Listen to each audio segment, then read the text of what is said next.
မပြေရသေးလို့ရှေ့ဆက်ပြီးတော့ဘာဖြစ်မှလဲသိချင်တဲ့သူတွေအတွက်ဒီဗီဒီယိုလေးကိုဖတ်ပေးပါမယ်အားလုံးပဲမင်္ဂလာပါညီမကတော့အင်္ဂါပါကိုယ့်ရဲ့စိတ်ကူးရဲ့အိမ်မက်လေးထဲမှာ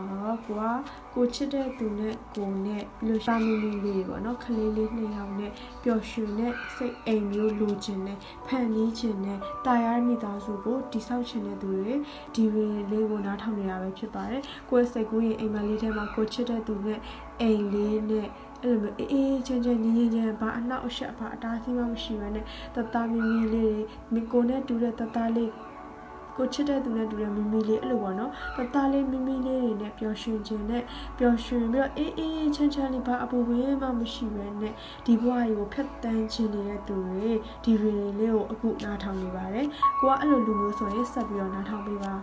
ကိုနဲ့သူနဲ့ဆုံတွေ့ခြင်းကဒီဘဝမှာမှဆုံတွေ့တာမဟုတ်ပါဘူးဘဝအဆက်ဆက်ကနေပြီးတော့ရင်းနှီးပြီးသားဆုံတွေ့ခဲ့မှုသားလူတစ်ယောက်ဖြစ်ပါတယ်သူနဲ့ကိုနဲ့မှာဘာလဲဆိုတော့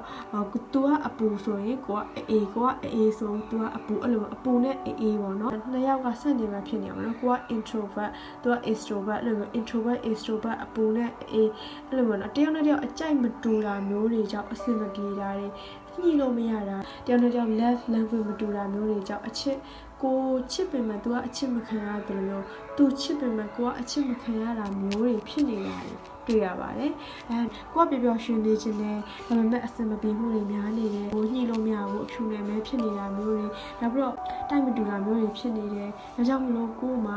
ခြေကုံလက်ပန်းကြဖြစ်ပြီးတော့စိတ်တွေပြက်နေတဲ့အခါမှာကိုကစဉ်းစားနေတာပေါ့ငါကဒီလိုမျိုးတာယာတဲ့ relationship တွေဖြစ်ချင်နေတာငါတို့ညကဘာလို့တိုက်မတူတာလဲဆိုပြီးတော့ဒီမှာစဉ်းစားနေ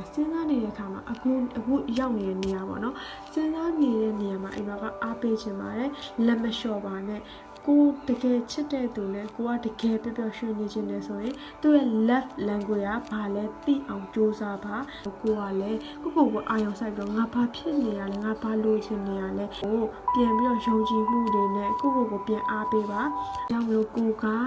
ဒီနေရာမှာပဲတွေ့ဝေမနေပဲနဲ့ကိုတကယ်ဘာဖြစ်ချင်တာလဲကိုတကယ်ရှေ့ဆက်ချင်တာလားကိုတကယ်ပဲရှေ့မဆက်ချင်ဘူးလားဆိုတဲ့မိခွန်းရဲ့အဖြစ်ကိုအရင်ဆုံးထုတ်ပြီးတော့ကိုပြန်အားပေးပါယုံကြည်ပါကိုယုံကြည်ရဲ့အတိုင်းကတကယ်ဖြစ်လာပါလိမ့်မယ်ခုလိုနားထောင်ပေးတဲ့အတွက်ကျေးဇူးများတင်ပါတယ်